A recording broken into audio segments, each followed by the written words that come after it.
Building the LEO Economy panel is next on our agenda. As most of you are aware, more than 50 private entities have conducted commercial R&D activities on the International Space Station National Lab. With past and current investments from a host of innovative companies and NASA, opportunity exists to expand R&D projects that enable critical scientific research and in-space production. Recent announcements, including an award for a commercial module on the ISS and commercial projects designed to stimulate demand, will propel U.S. industry toward the development of a sustainable, scalable, and profitable economy in low Earth orbit and beyond. Our next panel includes some of the leaders who are at the forefront helping to make a robust LEO economy happen, and we're thrilled that they can be here with us today. We are fortunate to have as our moderator today, Mike Gold. Mike is the acting administrator for the Office of International and Interagency Relations. Mike also provides strategic guidance and oversight to NASA's Office of General Counsel. Prior to joining NASA, Mike was Vice President for Civil Space at Maxar Technologies and was also General Counsel at Maxar's Radiant Solutions Business Unit. Before the formation of Maxar, Mike was the Vice President of Washington Operations for Space Systems Loral. In addition, Mike spent 12 years as Corporate Counsel and Director of Washington Operations and Business Growth for Bigelow Aerospace.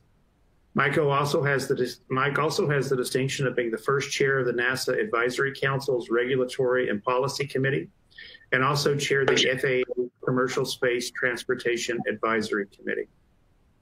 He is the author of several law review articles and editorials regarding export control reform, and has testified before both the U.S. Senate and the U.S. House of Representatives on commercial space policy and regulatory issues. I now turn over the mic to Mike. So many mics involved in this activity. Mike, can you hear me? Yes, sir. I hear you loud and clear. Okay, good. ISS, space operations is easy. Getting these video conferences to work, that's the hard part. So congratulations. My internet literally just cut out when you were about to introduce me. So I'm glad to be online. You know, Mike, thank you so much to you and ISS National Labs and everyone for this terrific conference and opportunity to talk about a very important topic, building the LEO economy. And before we jump in, I just want to say that the benefits of what we're about to discuss in terms of having a robust LEO economy is really important for beyond LEO. That if we're going to succeed with Artemis program and going even further to Mars, we need the private sector to be able to develop a strong business environment that's conducive to growth and innovation, and to have the private sector take over a lot of activities that are otherwise occurring in LEO. So building that strong LEO environment is critical and a key to NASA's successful plans beyond LEO. It allows NASA and the government to focus on what we do best, pushing the edge of exploration where there isn't necessarily a business case yet. And of equal, if not greater importance, is the impact beyond LEO here on Earth. And in some of the videos that you saw, there are diseases that we're going to be able to treat, from cancer to blindness. And I'm really excited to hear more from LambdaVision. And it will create jobs and innovation here on Earth. And we talk so much about our lack of engineers, the need for more STEM, and for people to go into STEM and students to embrace science and technology.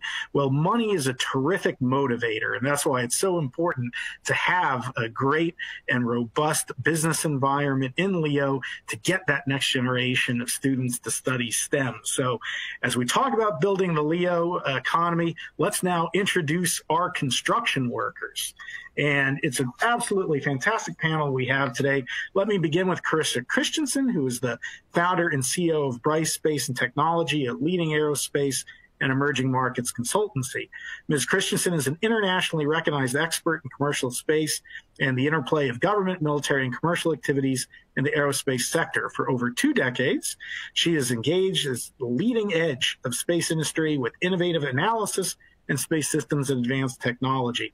Chris currently sits on the board of the Aerospace Center for Space Policy and Strategy and serves on the National Research Council, as well as the Space Technology Industry Government University Roundtable. Wow, that one rolls off the tongue, advisory group. Carissa, give us a wave for the crowd if you can. After Carissa, we have Andrew Rush, who is the president of Maiden Space and the chief operating officer of Redwire, not to be confused with my beloved Red Sox. Redwire has a much better chance of winning the World Series. In his current role, Andrew oversees strategic direction and operational management for the industry-leading space manufacturing company. Through his leadership, he has expanded the company's portfolio across 3 sectors: satellite manufacturing, payload development and operations, and deep space exploration solutions. This operational integration has resulted in 8 successful spaceflight missions, with 4 facilities flown and operating on the International Space Station today. Rush is a member of the NASA Advisory Council and serves as chairman of the Council's Regulatory and Policy Committee, which I hear is absolutely the best of the NAC committees. Next up, we have Nicole Wagner, PhD and CEO of LambdaVision. Dr. Wagner is the president and CEO of the company, which is developing the first protein-based artificial retina to restore meaningful vision for patients who are blind or who have lost significant sight due to advanced retinal degenerative diseases. Since taking on the role of CEO, Nicole has been successful in securing over $8.65 million in local, state, and government funding to accelerate the research, development, and commercialization of LambdaVision's artificial retina. Welcome, Nicole.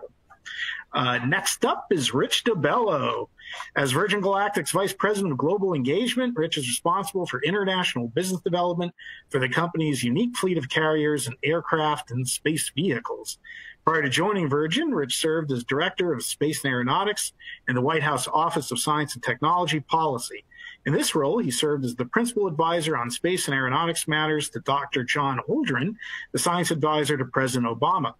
In this position, Rich played a key role in the development and implementation of the administration's domestic and international space policy and program priorities. Welcome, Rich. And last, but certainly not least, we have yet another Mike. I would argue the better of the two, Mike Suffredini. He was president and CEO and co-founder of Axiom Space. Mr. Suffredini has 30-plus years of experience in human spaceflight and served as NASA's ISS program manager for a decade prior to his retirement in late 2015. As ISS program manager, Mike was responsible for the development, assembly, operation, and utilization of the 460 metric ton permanently crewed International Orbiting Laboratory Complex. The 15-nation program was the largest international peacetime project in human history. During his tenure, Mike successfully led the transition of the ISS program from a development and assembly focus to a research and commercialization focus, opening avenues for new commercial marketplace in space. Mike is the recipient of numerous awards, and I think it's in no small part due to Mike's work that we're all here today and actually have something to talk about. So thank you, Mike, for all of your contributions and for joining us. And to kick things off, since I just ended with Mike, if you don't mind, I'd like to direct our first question to you. There's no time to waste in building LEO economy, so we're sticking presentations going right to Q&A. So, Mike, if I can ask, commercial projects designed to stimulate demand are a start to what will propel U.S. industry toward the development of sustainable, scalable, and profitable LEO economy. What are the types of support you need in order to continue to build your business and help grow a robust LEO economy? So, Mike, and then I'd be interested to hear from Nicole.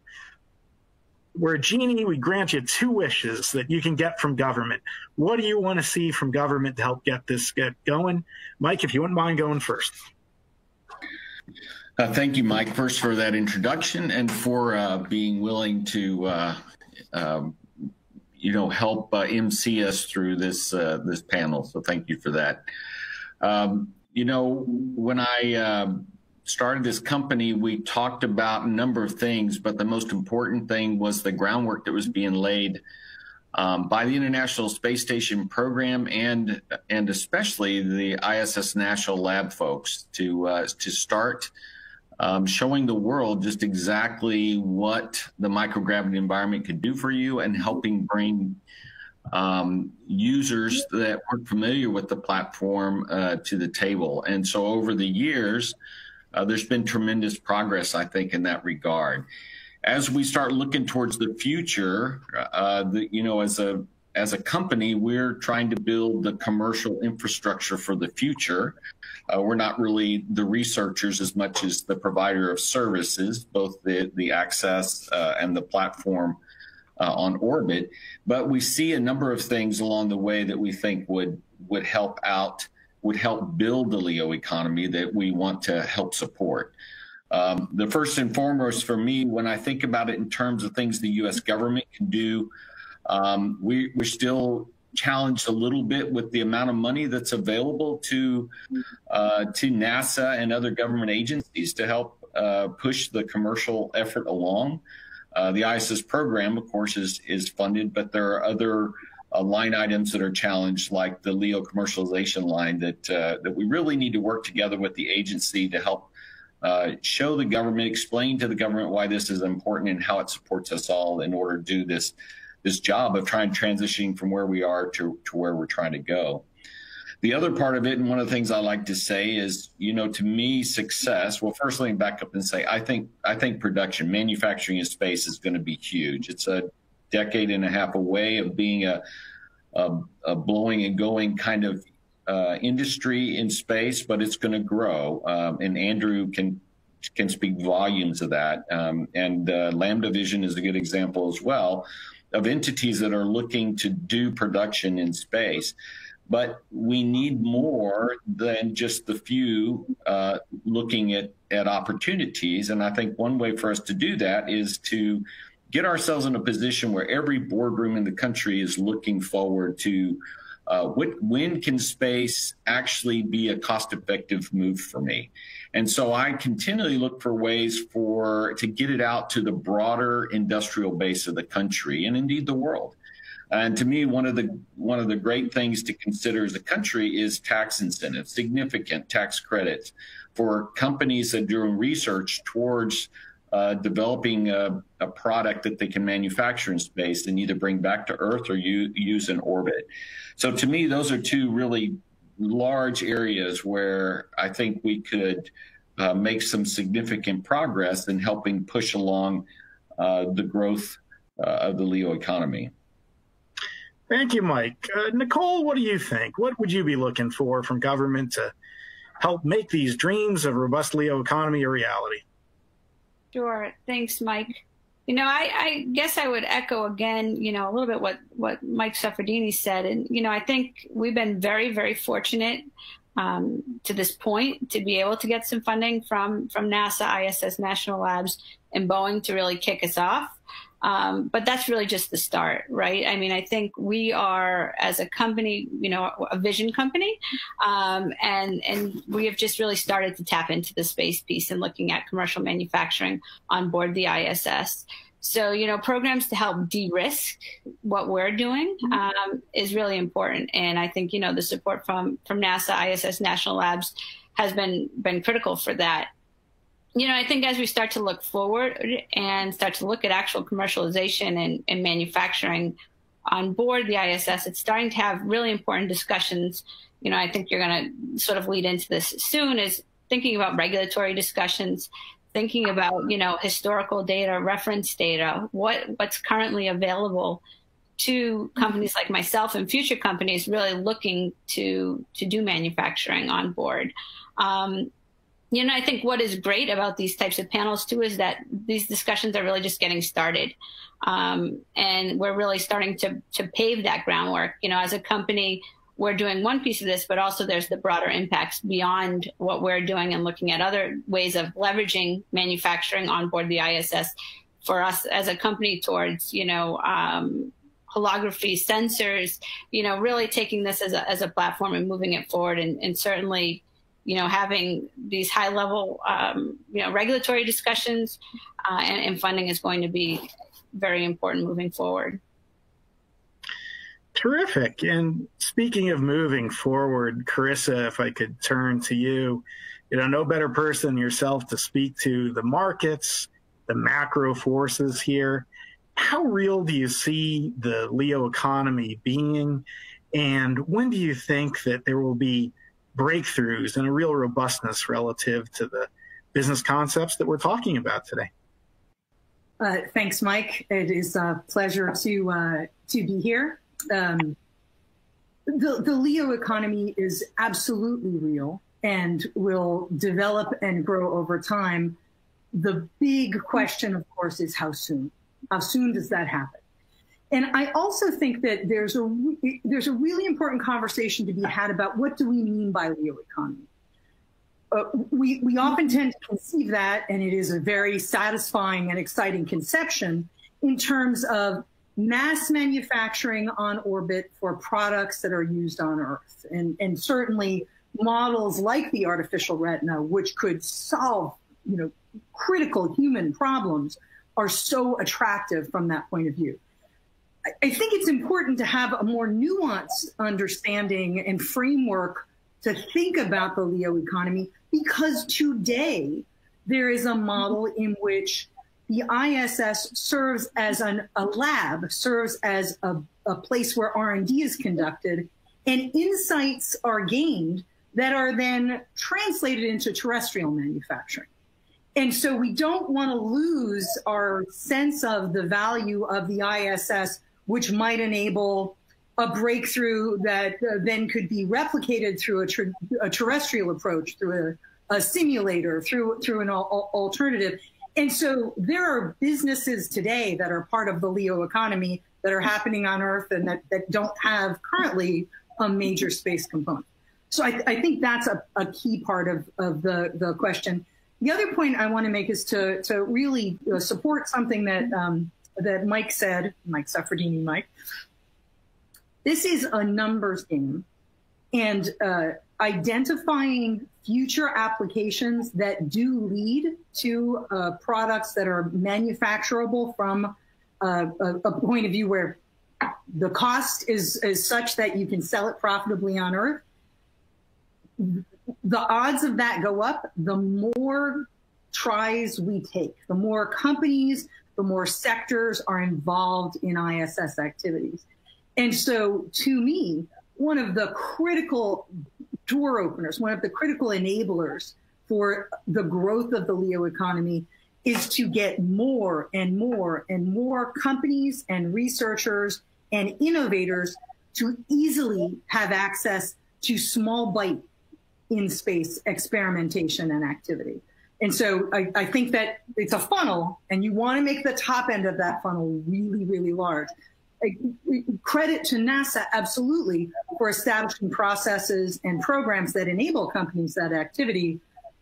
And before we see scalability at the bottom of the funnel, I'm persuaded we need to see that scalability at the top. Sounds good. And, there are no launches unless the lawyers get everything right in advance. And Nicole had mentioned the regulatory environment. If I can turn to Andrew now as chair of the NAC Regulatory and Policy Committee, but wearing your hat in Made in Space as well, Andrew, what do you see as the regulatory barriers that we're up against? What reforms do you think we need? What do we need to do to improve on a regulatory front to build the LEO economy? Yeah, absolutely.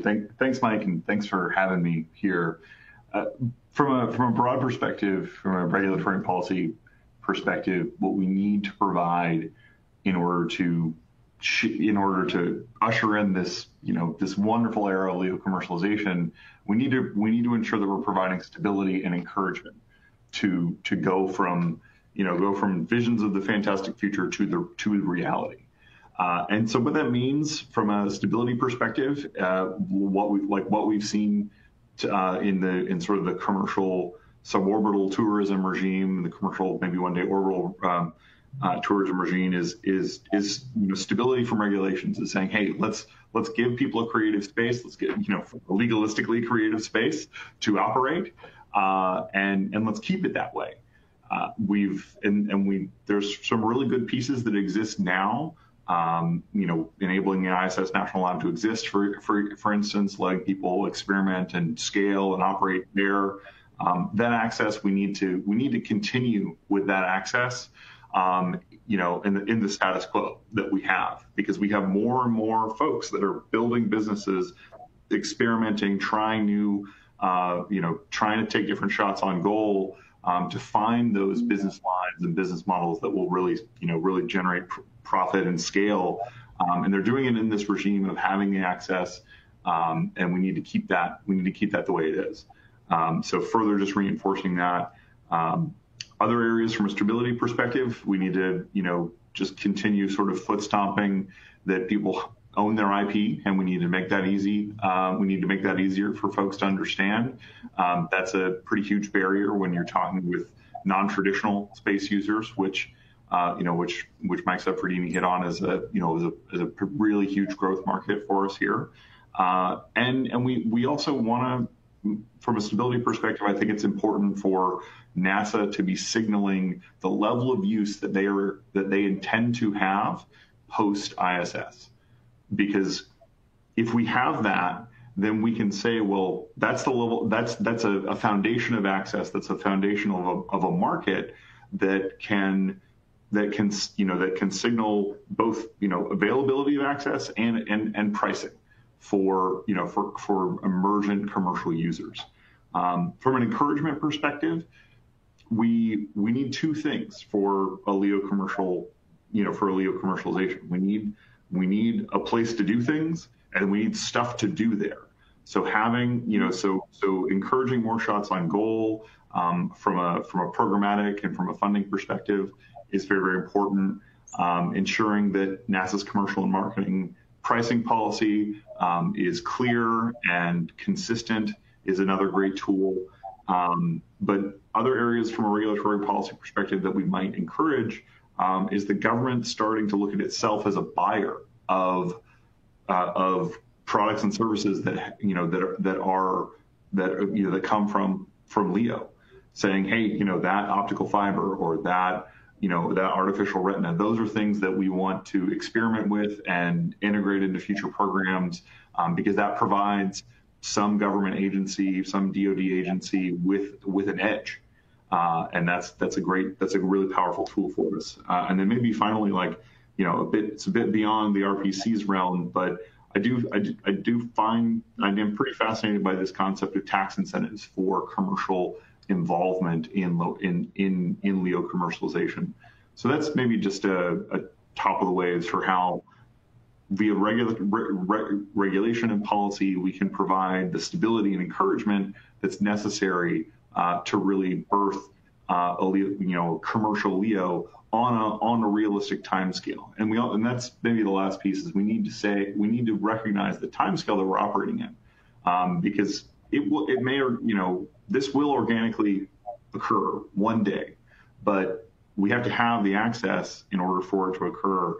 So we need to be thinking in terms of the realistic lifetime, and having this economy be born before the end of that lifetime.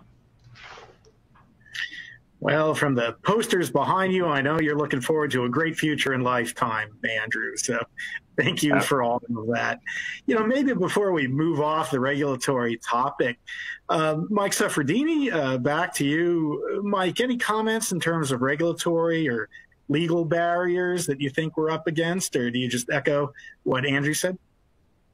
Well, I have actually a couple comments what Andrew said, some of which are regulatory and some are another comment he made I would have liked to have mentioned earlier. But from a regulatory perspective, my biggest concern is we haven't decided how we're going to handle on orbit. We have the launch and we have the entry stuff sort of worked out, but we really need to handle the on orbit. And we need that for obvious reasons. We don't need it to be too cumbersome. But most important, we need it because we would hate to have the regulatory requirements pop up, a week before our first launch. And, so these kinds of things, keep me up at night. So it's not so much that who should do it and what exactly should it be as much as that we need to get on with it, because we do need to make sure that the policies developed are appropriate and adequate and not overburdening, but we need to know that now so we can react to it as part of our process of getting ready to fly. So that was one comment. The other thing I should have mentioned earlier that Andrew touched on is... Before you go on, can I just say thank you for raising Article 6. If we didn't hit that and it went a half hour, I would have been really disappointed. Thank you. I tried to avoid the term Article 6, so we didn't auger in. But the other thing that Andrew mentioned that I think is very important, and I really should have mentioned this more appropriate to the first question you asked, and that is one of the things we really need, and it's the reason why commercial crew and commercial cargo worked, is we need the government now, even though it appears to be early. Anybody building facilities or a space platform for future use after ISS needs to know now so they can get the investors in tow, and that is, what is the government going to need specifically? So we know the government wants to have more than one platform. They'd like to have at least two, but somehow the government has to say, and oh, by the way, these are specifically the kind of services we're going to procure, and these are the kind of dollars we're going to spend, and we're going to have at least two providers or something like that. Because what we need, and all of us need, we have to convince our investors to come invest. And a big piece of that early on, because this commercial market is just growing, is to say, but by the way, the government's going to do this much. And so you can put that on the revenue side of your ledger, and then add that to your predictions on where commercial is going to be, some of which we know today, but a whole bunch of which, we're still trying to project. So to me, that's a very important near-term thing the agency should consider doing to really help us continue to bring in private sector funding at a robust level. Yeah. Thanks. If I can sum up, Mike, you're saying government is customer, government is catalyst, that we need to be a purchaser to allow this new future to come to fruition. So I think that's a great point. And it's not from the standpoint of the government is an anchor tenant. It's from the standpoint of just defining what the government needs, so that we can put that in our revenue projections and add that to other revenue projections for our investors. So it's an important point. Yeah. Yeah. And Mike, if I could just tack onto that from a manufacturer's perspective as well, there's a lot of different kinds of platforms that could exist in the future, and us having an understanding of, and in NASA putting a marker down and saying, this is what we are looking for, and this is what we want a free flying space commercial space station that provides this much habitable volume and nitrogen lines and vacuum lines, and et cetera for their own uses. That's something that we in our development can say, okay, if that's going to exist, then and maybe that fills up 70% of the capacity or something, or it's the big grocery store in the strip center, and where the other stores around it. Then we can design and kind of feed into that, and it's a very symbiotic relationship. And you have that NASA as one of many customers. If there is uncertainty there, then we will trend more toward single use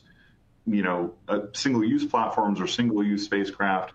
That perhaps will not be amenable to having, being in that wonderful ecosystem of NASA as one of many customers. You'll just have a dedicated factory that's making Z-band on orbit, and that's great, and that's good, and that's part of the fantastic future. But if we can all be together, I think, especially in the early days here, that's going to make the business case close much more effectively for everybody. I'm not really sure that the business cases do close with a bunch of sort of dedicated single use or single focus platforms.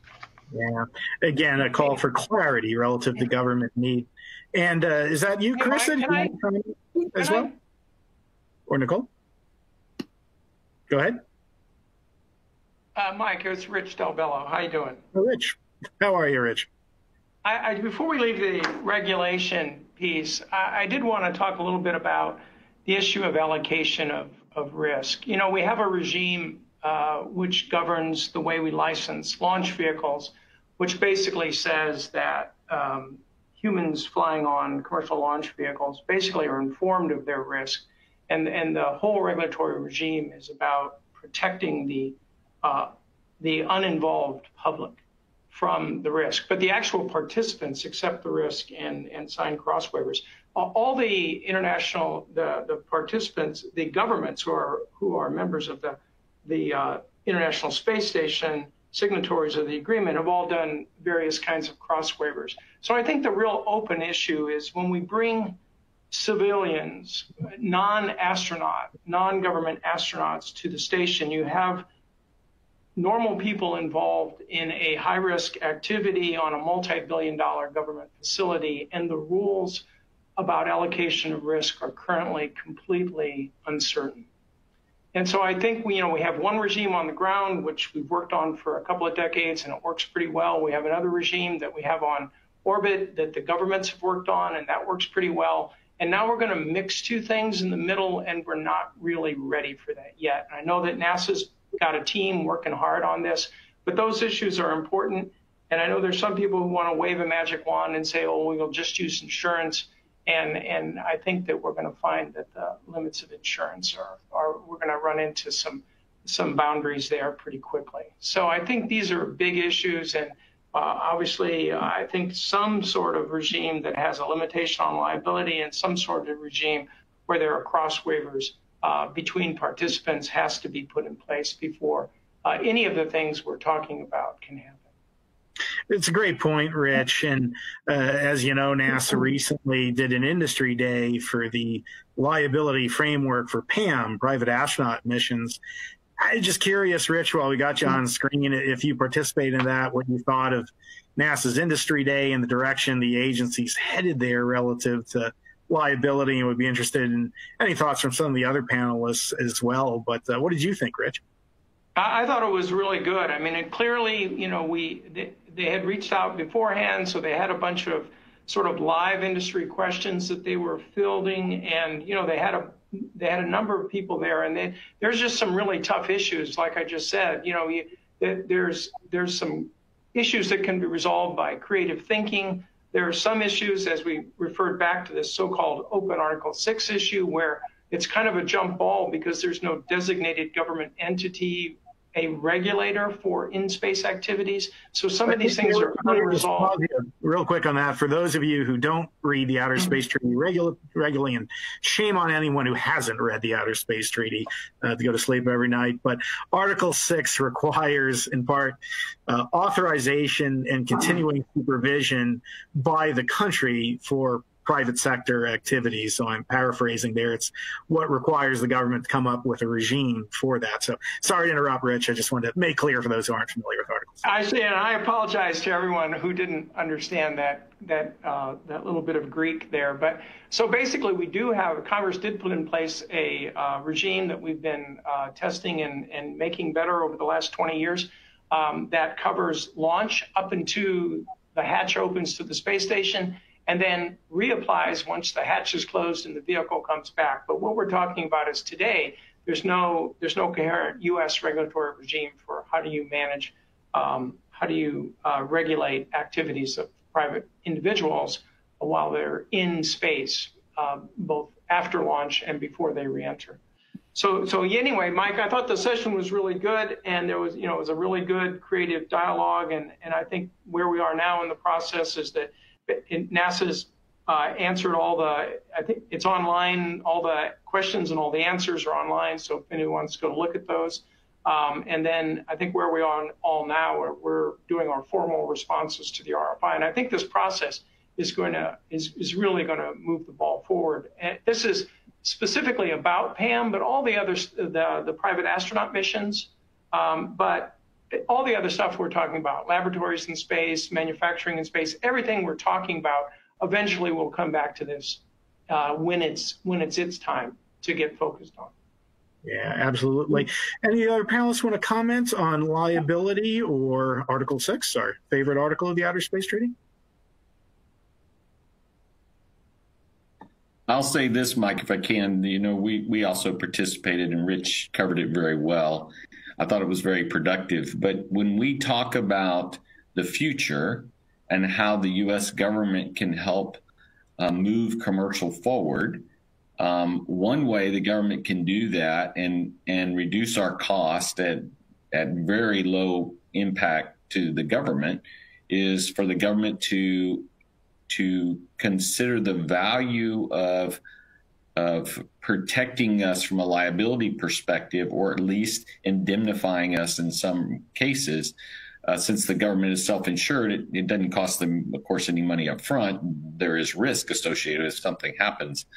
And then putting rules in place in terms of training and other things to minimize their risk.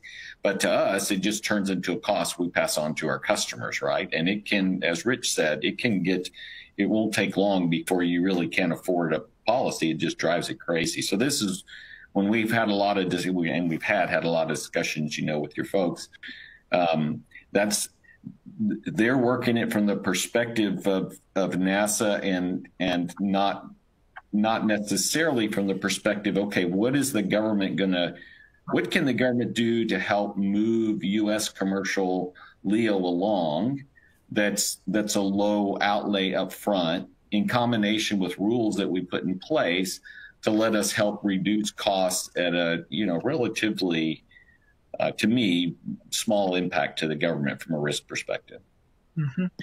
And you can't talk about risk without talking about insurance rates and insurers, right? Yeah, exactly. Yeah, I'm curious, Mike, Rich, and Nicole, everyone, what's the insurance market like out there for you? Is there enough bandwidth to cover these sorts of activities? Are you hitting challenges? Obviously, the liability needs to be figured out, but just curious what life is like in the private sector through the prism of insurers right now.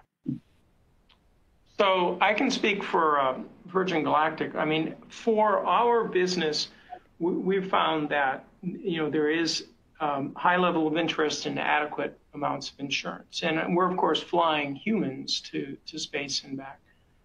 I think that where the challenge comes is, again, this issue that I pointed out, where the regulatory regime currently in place for launch is about protecting the uninvolved public. If you shift your focus and say, well, I want to protect anybody who might fly, or I want to protect a multi-billion-dollar facility in space, then you've really fundamentally changed what you're asking the insurance community to think about. It's one thing to say, I want to make sure that a SpaceX launch, doesn't drop a booster on a city and injure some people. It's another thing to say that I'm going to have a factory in space and I want to ensure that nothing that happens to the humans there, or nothing that factory does in low Earth orbit, which might interact with some other space station or other country's space station, I want to be insured against all possible risks. I think the latter today is not doable. And so it's all about, I think it's about properly bounding what it is that we need to insure against. And as Mike Suffredini said, it's about the government drawing a line where it will self-indemnify, such that the insurance market knows what are the bounds of its potential exposure. Yeah. Nicole, working in the medical community, you must have some interesting liability and insurance issues. Do these topics crop up for you in space or terrestrially? Just wondering what your experiences have been. At this stage, we haven't really talked too much about, the manufacturing in terms of insurance, at least for what we're doing. I mean, I'm sure Space Tango has had sort of different conversations there about that. But, I think for us, what is really important, and as we kind of continue to have this conversation is, and I keep hearing these things reiterated, a lot of this is about, one, for us, it's the economics. How does this all kind of fall into the grand scheme of things in terms of making a viable use case for doing things on board the ISS? And I think for us, in thinking about other opportunities that are there, Chris kind of mentioned a little bit too, I think there's a lot of groups that may have potential to do great work on the ISS, to do a lot of manufacturing on the ISS. But the gap there for them is, how do they realize that potential?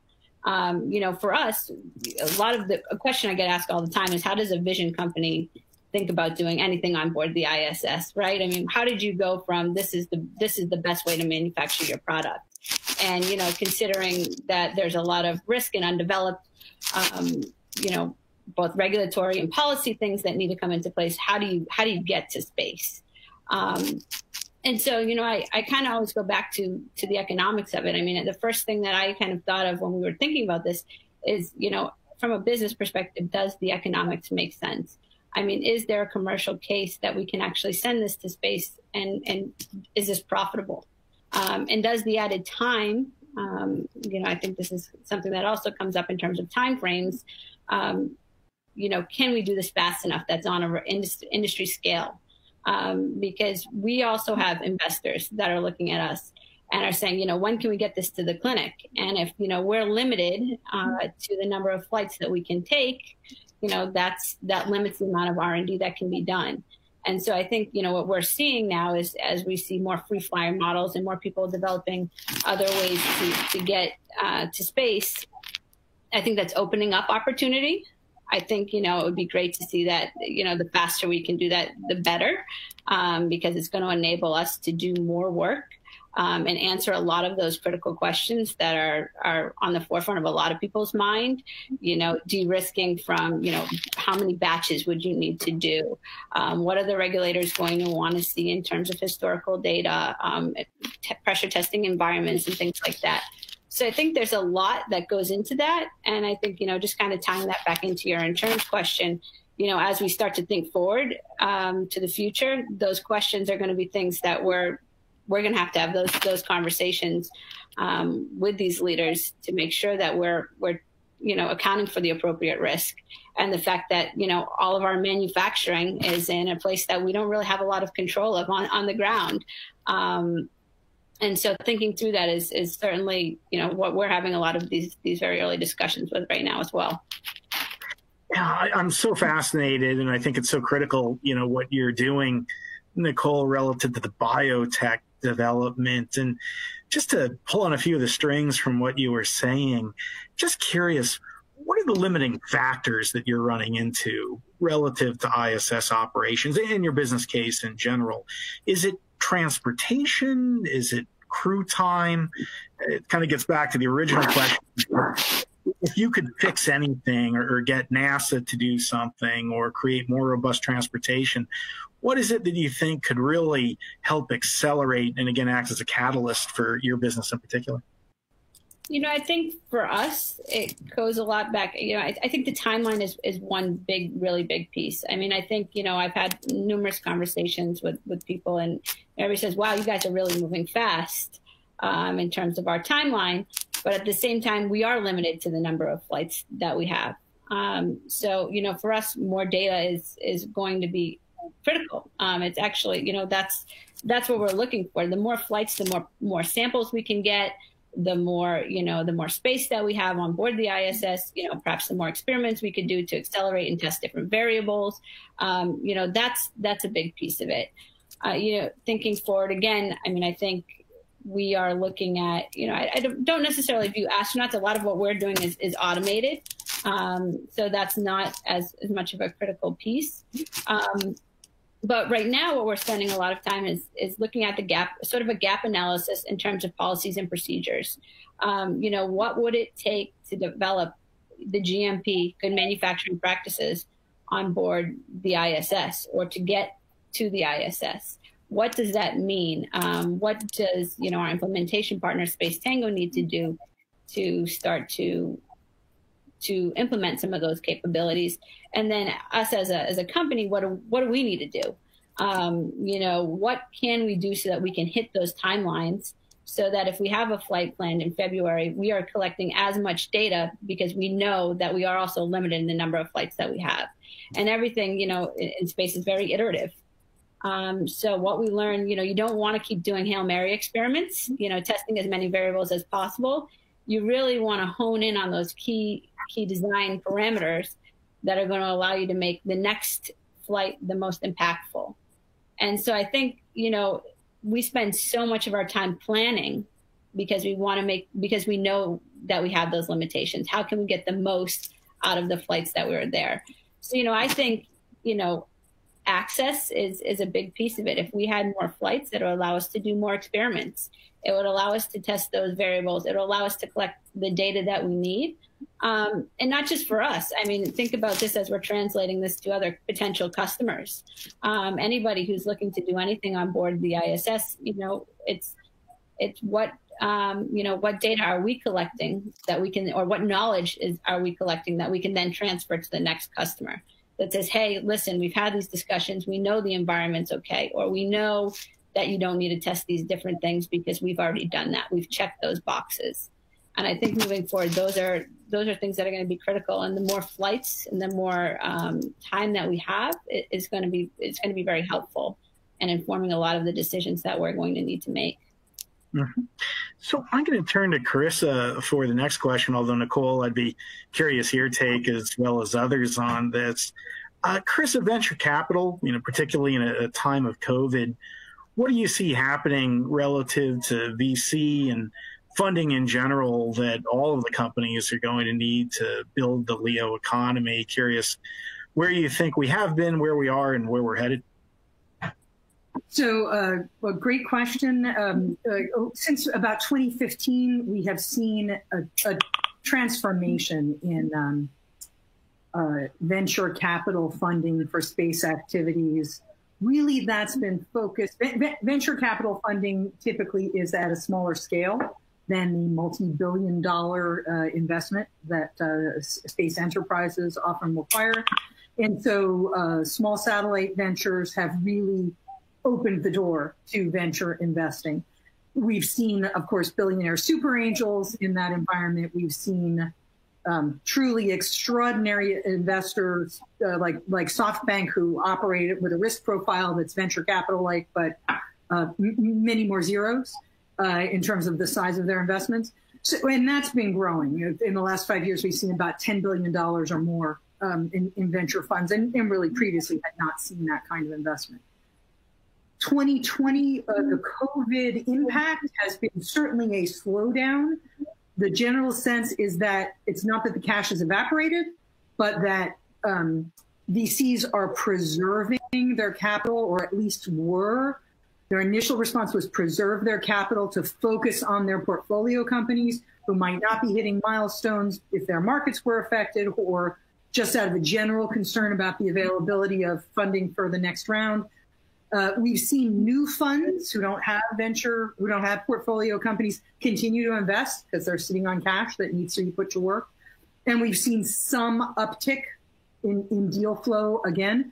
So I would expect 2020 to be a smaller total number than 2019, but we continue to see investment. That said, the non-satellite LEO economy is more challenging because of the time frame, because of the capital intensivity, because of the uncertainty and risk. So it's a tougher match to venture capital, certainly not impossible, as a number of the speakers here today can attest to. I do want to loop this back to the discussion we were having earlier, and Nicole spoke of it, Mike spoke about it, Andrew spoke about it, Rich spoke about it, and it's almost this magical win. And those never come along. So let's talk about it. Space activities are expensive. They're capital intensive. They tend to have a longer period for return on investment. They are enormously affected by government actions as a regulator, as a customer, as a supplier of infrastructure. We talked about all those things. And so the consequence of predictability on the part of the government is incredible.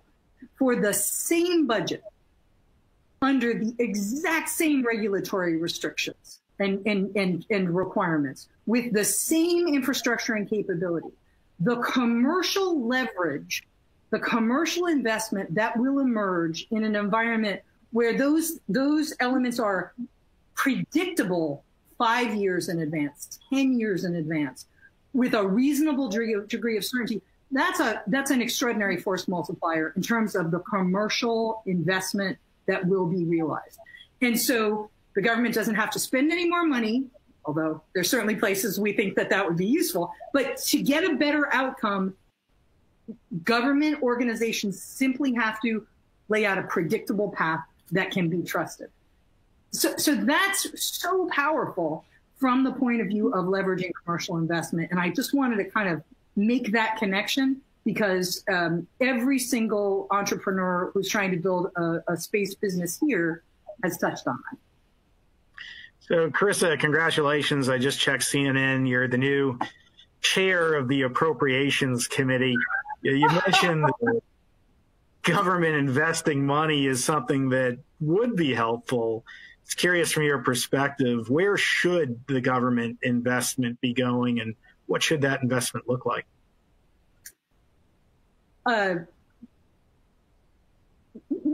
Classically, risk reduction. So let's think kind of an economic environment in which there's a market and a single company, can afford to do the research and development to create the capability, deploy my capability, and generate revenues. Well, that's not a very efficient market. I'm a monopoly provider. If I take a wrong path, the market disappears. So we'd rather have multiple companies in that market. That doesn't necessarily increase the cost of manufacturing and production because they can manufacture to the level of product they're producing. But what it does do is double or triple or quadruple the R&D costs, the test and evaluation, the RDT&E costs, because each company has to do its own. And so to the extent the government can reduce risks at that point and enable multiple companies to compete in that market, you have a much more powerful and effective marketplace than you would have absent that investment. And that's not even looking at the case where the government investment in R&D actually enables that market to exist in the first place. So certainly on the development side, predictability, and again, I really think it is, I've been doing this for decades, as have a number of us. It used to be that when you talked about barriers to commercial space, the barriers were, it is illegal to do what you want to do. So let's recognize and value the successes that we have had and the NASA that we're engaged with today, where the dynamic is, how do we cooperate more efficiently? How does NASA make resources available more effectively and in a more widespread manner? So, before I start opining about what has to happen, let's note what has happened. I do think that, Carissa, I haven't heard anyone say export control reform yet, so I'm here right there. It's incredible. But I would go back to the point I made at the beginning. Another very valuable thing for the government is to expand the number and types of businesses that are involved and reduce the cost of their getting involved, so that there is an exploratory on-ramp for researchers at companies who, as Nicole said, don't start thinking about space, they start thinking about their product, and so that their teams can learn and formulate research pathways, potentially take advantage of the space environment. Mm-hmm.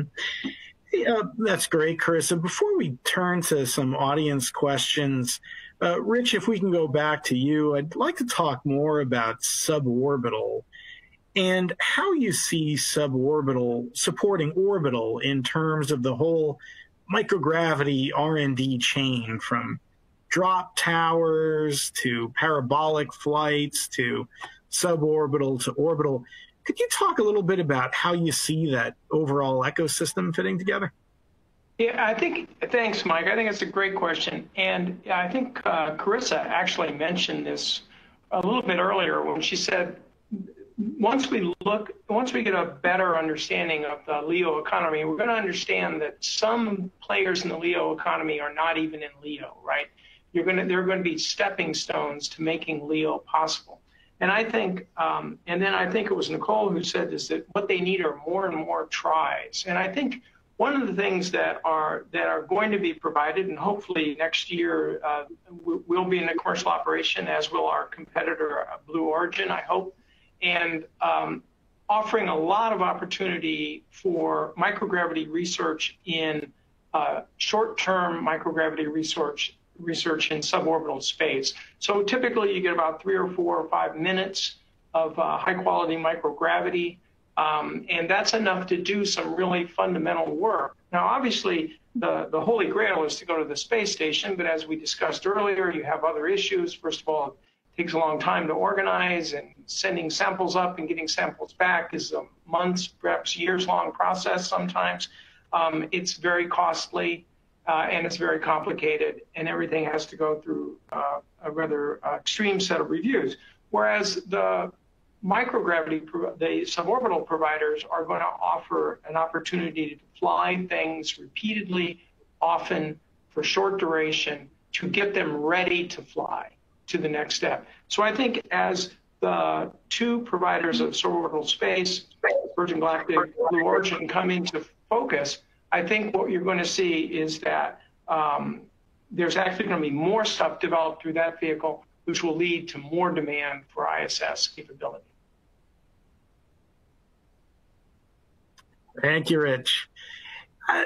Another issue is that, and this is a good thing, we've seen a proliferation of new space agencies, new countries getting involved in space.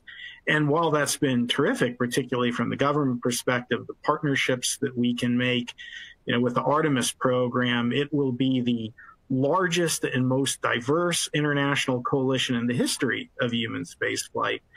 But that also could mean competition on the private sector end. And I'm just curious everyone's experiences relative to competition from overseas companies, and maybe even starting in the private sector space station arena. China has plans, for example, for a space station. Have you seen that as competition? Is it affecting you? Curious everyone's experiences, but maybe Mike, beginning with you. Thanks, Mike. Yeah, well, it is a concern. Of course, a number of countries, as you talked about, that are getting into human spaceflight are countries that represent customers for us. But there are countries, and China in particular is one of them, that represents competition for us. And so while it's not a huge problem at the moment, we see that as a pending problem, because what typically happens, and this is true even with our Russian colleagues, is the government get together and formulates a relationship, and the result of that is opportunities to fly on space, either subsidized or through some passing of a low-cost access to space. And so this is an area that I think we're going to have to really pay close attention to. We can't argue about competition in general, complete commercial competition. And we also have today some subsidies from the U.S., so we have to be careful, picking up rocks and tossing them.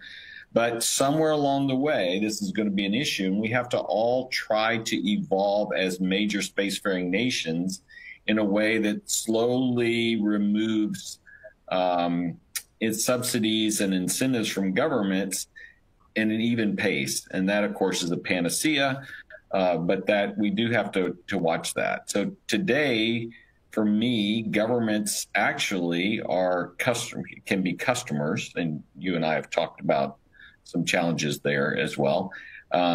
But tomorrow, I think we're going to see them as competition as well. And as long as it's on a level playing field, it'll be fine.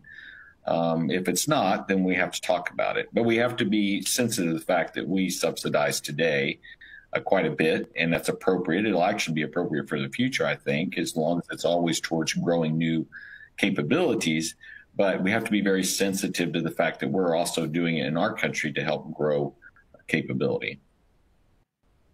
Got it. And well, I'm going to be bad, Mike, but just you've had such unique experience, and I was supposed to go to the audience Q&A, but Mike, grew up at NASA, obviously, again, as we mentioned in the introduction, your incredible job in actually creating the ISS that we know today.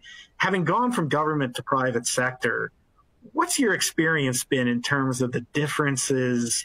What have you learned both back and forth, good and bad, between public and private sector activities?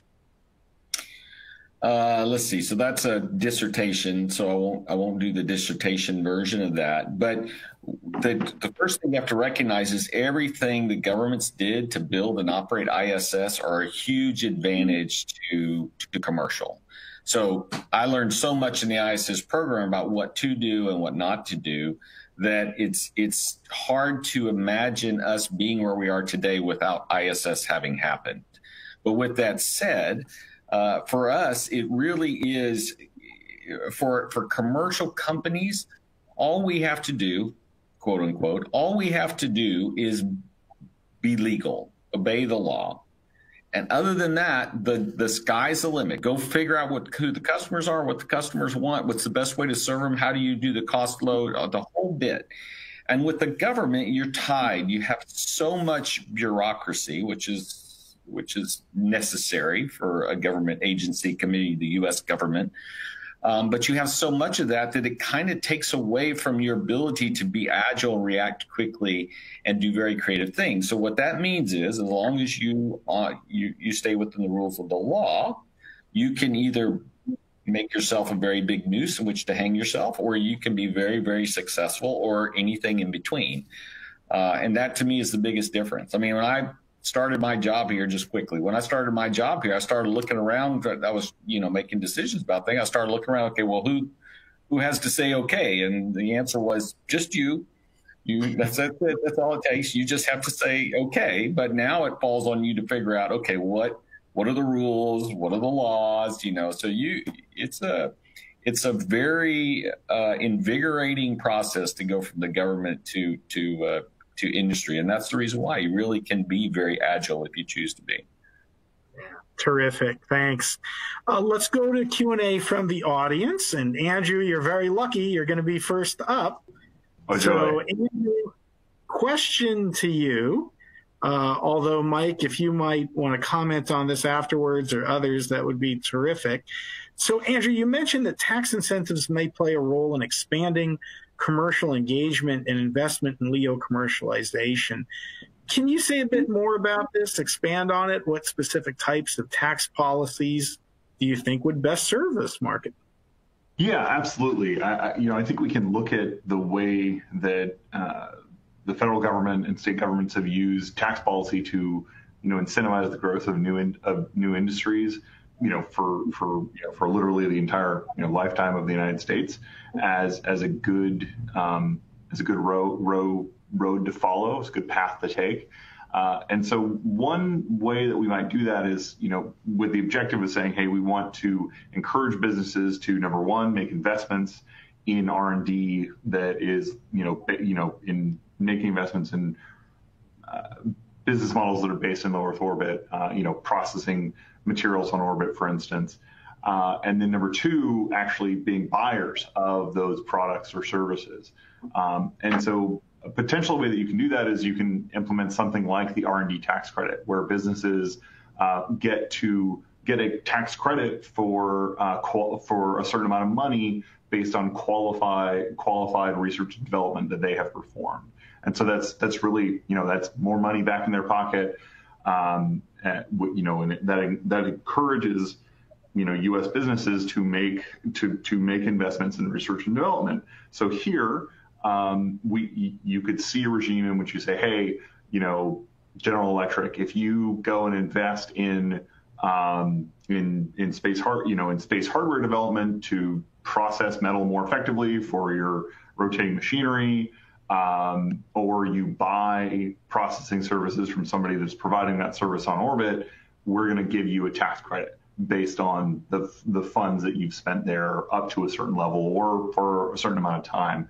That's just kind of one flavor that might be implemented to really encourage more activity from the commercial sector in this area. Any other panelists want to talk about what specific tax incentives we need or would be helpful? Not so much for me. Go ahead. Mike, just one note, I think, is that, tax incentives tend to be more useful for companies that are larger and more stable and have multiple sources of revenue.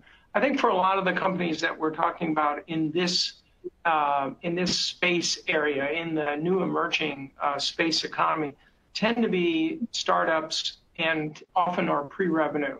And so tax incentives sometimes don't have the same oomph in terms of encouraging activity, because there's really nothing to offset, right? So if you're pre-revenue, somebody gives you a tax credit, it doesn't really help you that much.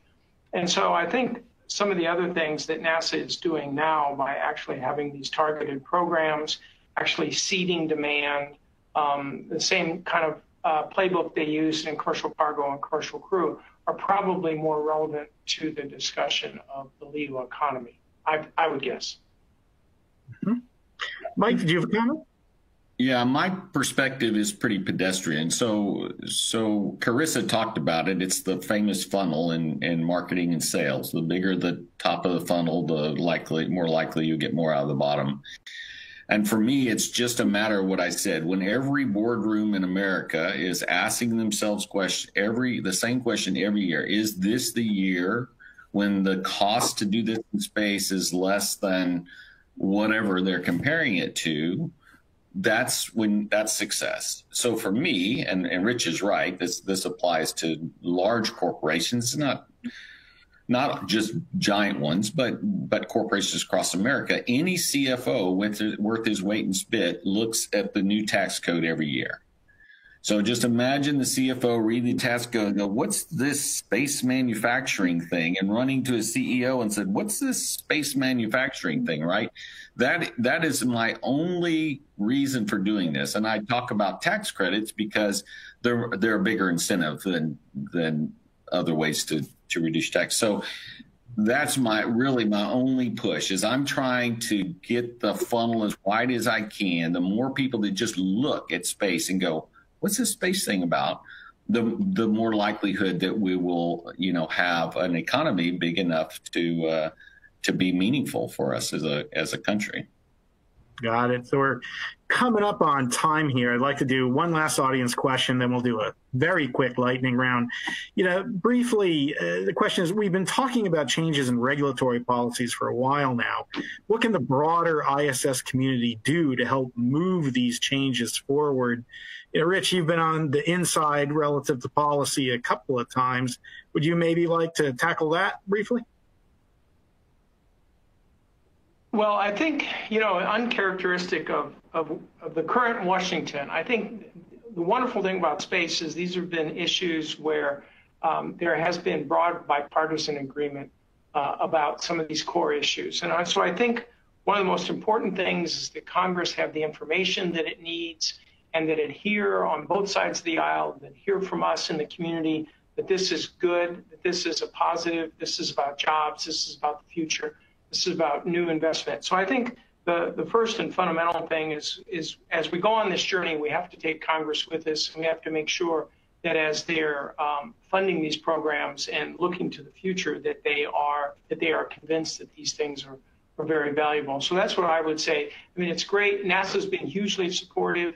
I think, in Mike and your leadership, and certainly in Administrator Bridenstine's leadership, we've got the pedal to the metal on this stuff, and we're going great guns. And I think the results are obvious and super positive.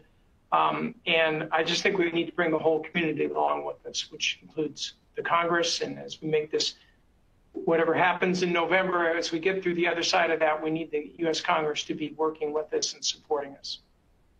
Great. Thanks, Rich. Lightning round to wrap it up. Give me just a 15 second answer. Andrew, 10 years from now, what does the future of LEO look like? What is that building economy? Are we drowning in Z-band fiber? What are we looking at? I think that's one of the things. I think in 10 years, in 2030, I think we're going to see multiple scaling business lines that are manufacturing and processing in space based. I think we will, and those business lines will be on commercial space station. Mike, are we darkening the skies with Axiom space stations? Well, I'd like to think that ISS has completed the transition for us to a LEO economy and it has been retired, and that Axiom Space is one of several platforms available to do work in low Earth orbit. Absolutely. Nicole?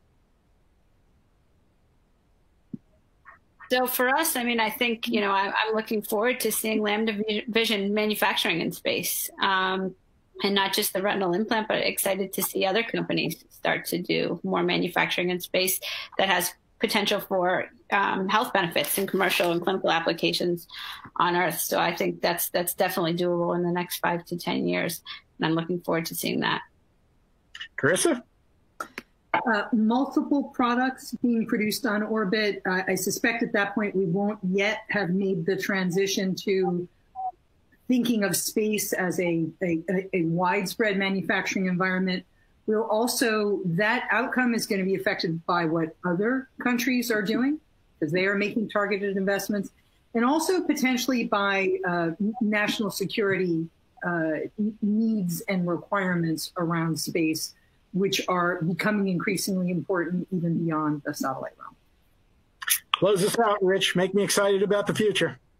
Okay, so internationally, there's going to be over a dozen launch vehicles capable of coming up to low Earth orbit to service what will be a large number of both small automated manufacturing facilities and larger human-tended facilities. And of course, Mike, there'll be a Virgin Galactic hotel up there.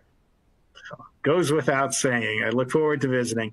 Thank you so much to all of our panelists. This has been a fascinating discussion. I'd like to thank the ISS National Lab for putting on this conference and for allowing us to have this dialogue. So appreciate everyone. Stay safe, and back to our moderators.